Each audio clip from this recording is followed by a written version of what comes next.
भारत के पहले चुनाव 1952 से लेकर 72 ईयर, लास्ट 72 ईयर के इतिहास में जगदीप धनखड़ पहले उपराष्ट्रपति हैं जिनके विरुद्ध महाभियोग लाया गया। यह अलग बात है कि वो महाभियोग का प्रस्ताव जो है खारिज हो गया, लेकिन यह इतिहास में दर्ज हो गया कि वो पहले उपराष्ट्रपति हैं जगदीप धनखड़ जिनके विरुद्ध महाभियोग लाया गया। वैसे मैंने एक पिछले वीडियो में यह स्पष्ट कर दिया है कि उपराष्ट्रपति के हटाने के प्रस्ताव को महाभियोग टेक्निकली नहीं कहते, संविधान में इसके लिए महाभियोग शब्द का उल्लेख नहीं है, लेकिन आम बोलचाल में या लोग बातचीत में समझ के लिए महाभियोग शब्द का ही इस्तेमाल करते हैं। तो मैं उसी महाभियोग शब्द के साथ ही ये वीडियो डिस्कस करूंगा। तो जगदीप धनखड़ पे गंभीर आरोप जो है विपक्ष का है। जो आंकड़े, जो फिगर्स आए हैं कि राज्यसभा की जो कुल कार्रवाई है उसका 30% के आसपास समय अकेले उपराष्ट्रपति मतलब राज्यसभा के सभापति के रूप में उन्होंने अब बोलने में लिया है।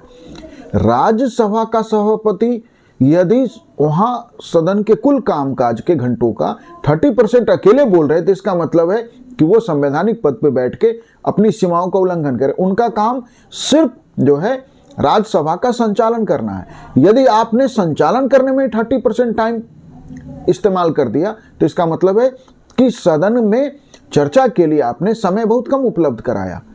ये जो है निश्चित रूप से उपराष्ट्रपति के रूप में जगदीप धनखड़ के ऊपर गंभीर आरोप है और महाभियोग लाया जाना चाहिए नहीं, ये तो राजनीति में बैठे लोगों को देखना है। लेकिन यदि 30% समय जगदीप धनखड़ यदि क्या मतलब कर रहे हैं इस्तेमाल, आंकड़े हैं, उपलब्ध हैं आंकड़े कि आपने 30% समय अकेले इस्तेमाल कर दिया, मतलब ये संसदीय लोकतंत्र है। संसदीय लोकतंत्र में सदन के अध्यक्ष के रूप में लोकसभा के अध्यक्ष हो या राज्यसभा के सभापति के रूप में उपराष्ट्रपति हो, आपका काम सदन का सिर्फ जो है शांतिपूर्ण संचालन देखना है और यह देखना है कि जो सदन का काम है वो बाधित ना हो, न कि आप अकेले ही जो है 1/3 समय इस्तेमाल कर दें। अब ये जो महाभियोग की प्रक्रिया है वह उपराष्ट्रपति के विरुद्ध आर्टिकल 67 के अंतर्गत जो है लाया जाता है। उसमें क्योंकि वो राज्यसभा के सभापति हैं, तो देखिए राष्ट्रपति के विरुद्ध महाभियोग सदन का कोई भी सदन ला सकता है, लोकसभा या राज्यसभा, लेकिन उपराष्ट्रपति को यदि हटाने का प्रस्ताव है तो वह पहले राज्यसभा में लाया जाएगा। अब सवाल है कि पहले राज्यसभा में क्यों लाया जाएगा, तो देखिए वो राज्यसभा के सभापति हैं, तो राज्यसभा में वो प्रस्ताव लाएगा।